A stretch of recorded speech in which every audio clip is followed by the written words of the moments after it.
Let's talk about the surprising psychology of placing good dogs with good families and not having them be returned. If you're into that, if you do that as part of your charity, part of your mission of training dogs, then this short video might be interesting to you. My name is Adam Katz for DogTrainerToolbox.com. I run Facebook ads for dog training business owners just like you because I used to be a dog training business owner. Actually, I've owned 3 dog training businesses in 2 different states.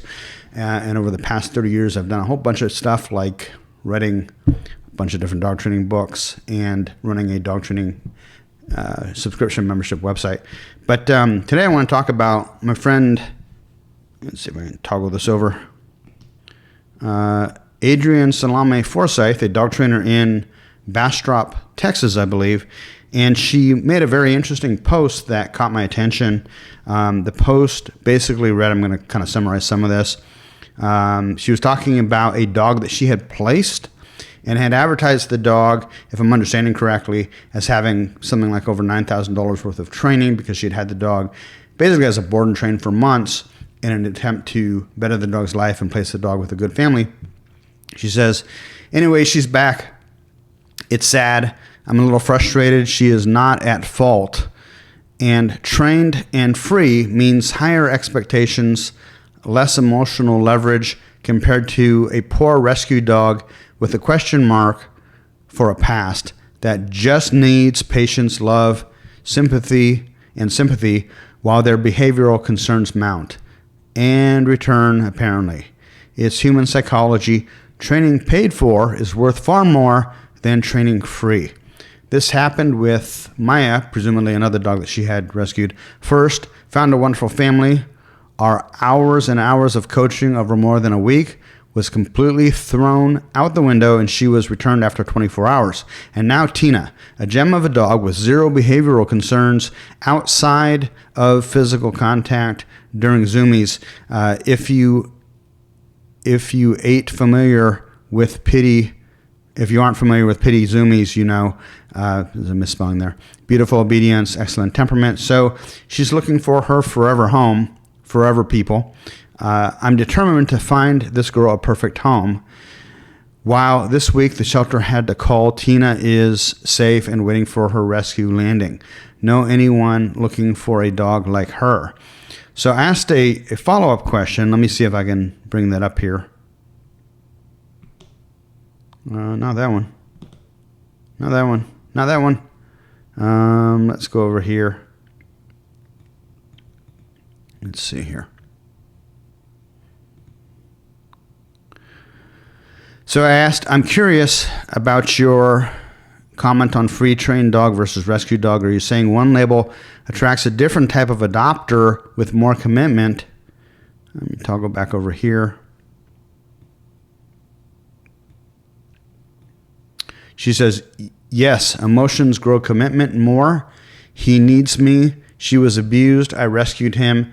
Investment equals value. I'm assuming she means emotional investment. Our attempts this last year to help dogs get adopted have actually seemed to have the opposite effect. I foster and place dogs all the time, but recently I've highlighted the fact that they're trained, and it's backfired. I've also given tons of free lessons, and I think that backfired as well. I have no control over the adoption fee of Tina and Elwood, our shelter fosters, but Maya will not be the cost of a program that she doesn't need, but owners will, rather than giving coaching away free. Now, there was one more follow-up that I want to address because I thought it was also interesting. She goes on to say, let's see here.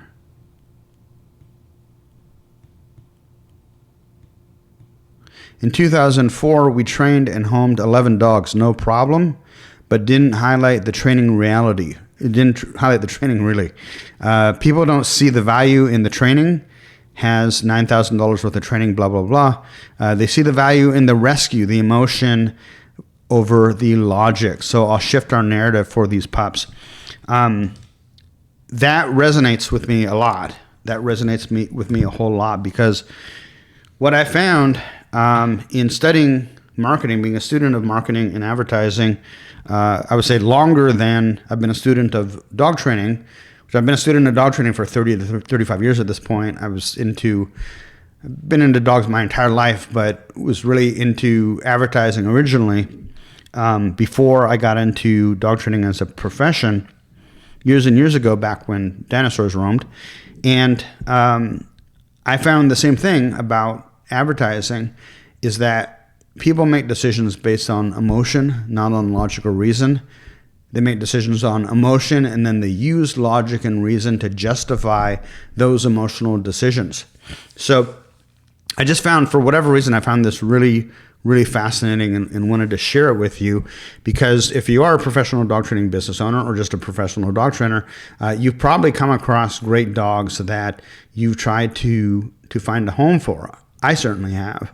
And I think that I was basically going about it pretty much the same way that she was, in that thinking the fact that we had included a training program would add value when in fact it probably doesn't. It's probably better to just make up some little white lie story about the dog so that the new dog owners can feel good about themselves and be emotionally committed to seeing the dog through, and then upsell them to the training program. So that's what my takeaway was. Maybe I've got it wrong. I'm sure Adrienne will chime in if I did. But really, really interesting stuff. I love this kind of stuff that explores the psychology of dog owners and how it relates to dogs and training, and in this case, adopting dogs and placing dogs. So hopefully, by bringing some attention to this, people who follow my bullshit can use it to their advantage to help find more good dogs, good homes. I'm Adam Katz for DogTrainerToolbox.com. Talk to you soon, guys.